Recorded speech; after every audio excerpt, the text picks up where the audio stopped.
Hello guys, আসসালামু আলাইকুম। আমরা আজকে গিয়েছিলাম একটি খামার ভিজিট করার জন্যে। বাস্তব অভিজ্ঞতা নেওয়ার জন্যই আসলে মূলত আমরা খামারে যাই। গিয়ে প্রথমেই আমরা যাই একটি মুরগির খামারের মধ্যে, যেখানে আমরা পুরো বিষয়টা তদন্ত করে দেখেছি কিভাবে তারা মুরগিটা পালন করে। দেখেন, আপনারা দেখতে পাচ্ছেন যে অসুস্থ যে মুরগিটা সেটা আলাদা করে রাখা হয়েছে। পাশে এটা রাখা হয়েছে পানির ড্রাম।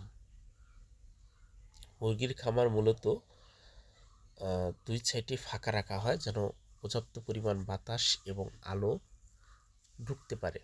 ভিতরে দুই রকমের মুরগি আছে, একটা কালো আর যেটা লাল দেখা যাচ্ছে এটাকে বলা হয় টাইগার মুরগি।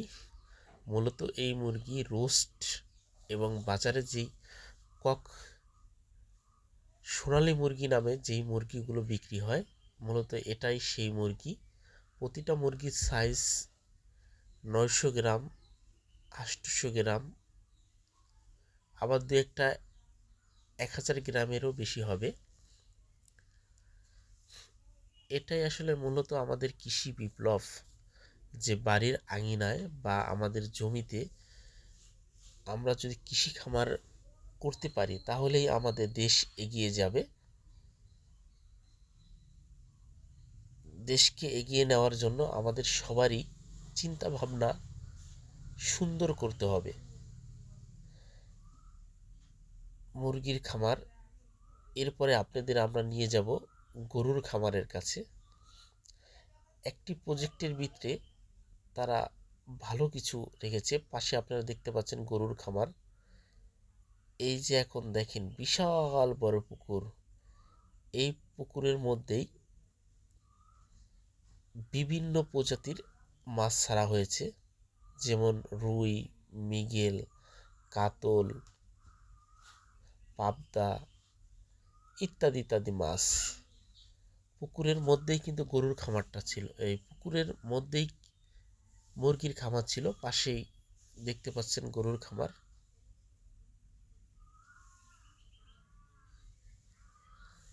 আমরা আপনাকে দেখাবো যে পুকুরের যে পাড়ে মূলত আসলে কি করেছে। হ্যাঁ, দেখতে পাচ্ছেন লেবু গাছ। শুনেছি প্রচুর লেবু হচ্ছে এই গাছে। তারপরে দেখতে পাচ্ছেন পেয়ারা গাছ। মানে যে চারোপাশে যে পাড়টা ছিল সেই পাড়েই মূলত এই প্রকল্পগুলো। লেবু গাছ, পেয়ারা গাছ, আম গাছ, বিভিন্ন প্রজাতির আম গাছ ছিল এখানে।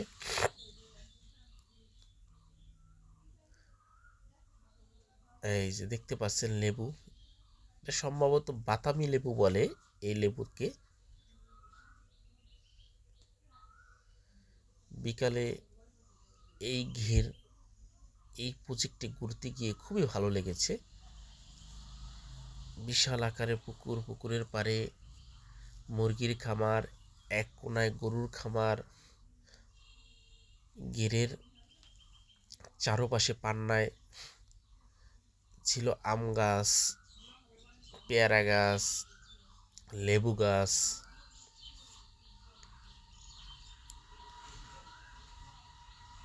এটা বেগুন গাছ, 4-5টা বেগুন ধরেছে, দেখতে খুবই ভালো লাগতেছিল।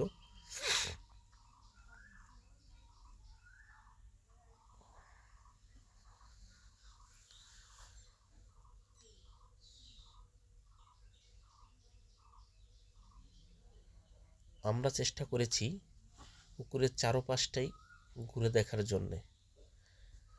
তা